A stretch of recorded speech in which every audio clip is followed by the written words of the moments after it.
سلام. هفته پیش آخرای 23 برنامه ناگهان قطع شد.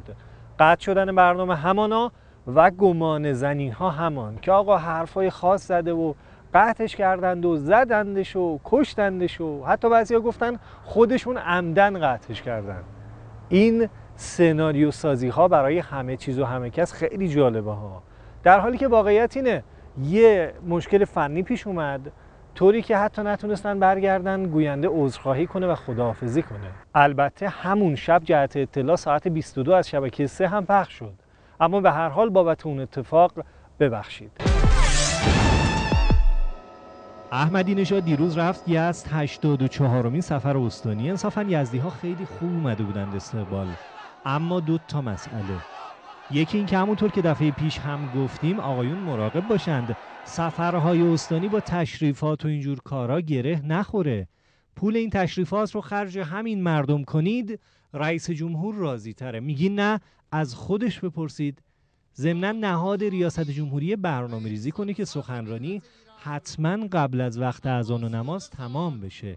چند دفعه این مشکل توی سفرهای استانی تکرار میشه که راستش اصلاً خوب نیست و توی ذوق میزنه. میرم ببینم کیه. سریال خوش ساخت به این میگن. جای باز کردن در با آیفون خود هنرپیشه زحمت میکشه، میره ما هم دنبالش میریم در رو باز میکنه. به این میگن افزایش بی سر و صدای درآمد تهیه کننده از طریق آب بستن به سریال، چون ثانیه‌ای پولش حساب میشه دیگه. این که تازه چیزی نیست، تهیه کننده سریال گم شده رکورد آب بستن رو شکست. این 2 تا بچه رفتن تو اتاق لباساشون رو عوض کنند.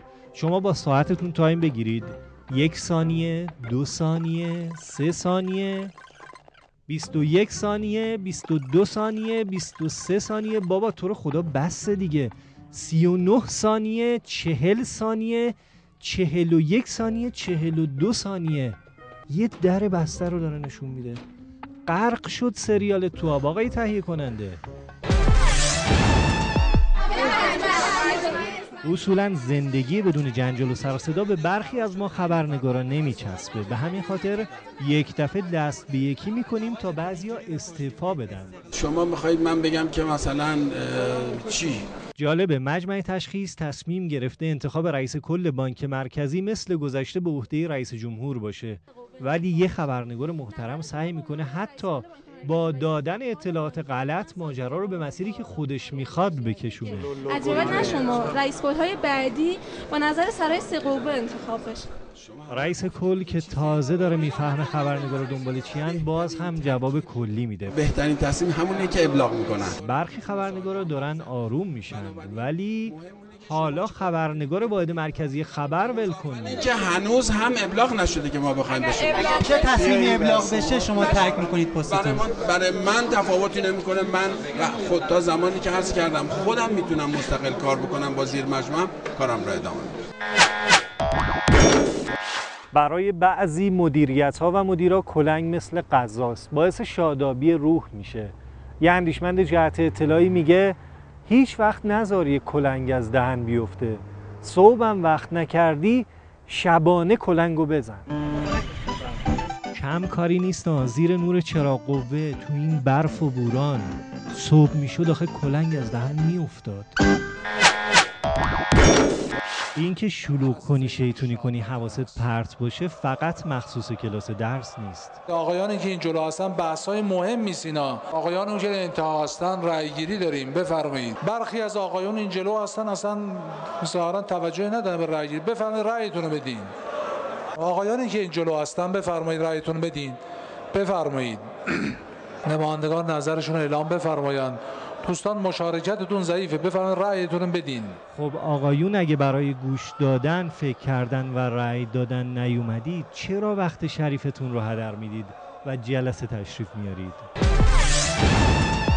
یه خبر مهم. یه مسئول توی همایش تخصصی سخنرانی نکرده، جاشو داده به یه متخصص.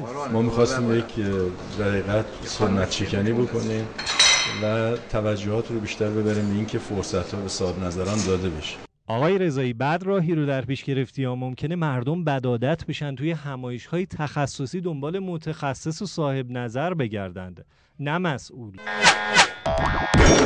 من رو به چالش بکشید. راستش حرف شما متین، ما هم خسته شدیم از این سوالای کلی بیخاصیت. شاید هم کمتر این کارو میکنن، در مصاحبه بگن خواهش می‌کنم ما رو اذیت کنید. ولی آخه شما رو درباره چی به چالش بکشیم؟ در حوزه آژانس به دلیل مسئولیتی که هست ترجیح میدم به اون حوزه خیلی وارد نشم. در مذاکرات چه کار خواهیم کرد، چیکار نکنیم، بنده سوال نمی‌کنم و خواهش می‌کنم سوال نکنید، چون بلافاصله پاسخ خواهم داد که من این در حوزه وظیفه‌ام نیست. پس با این حساب درباره چی میشه با شما چالش کرد؟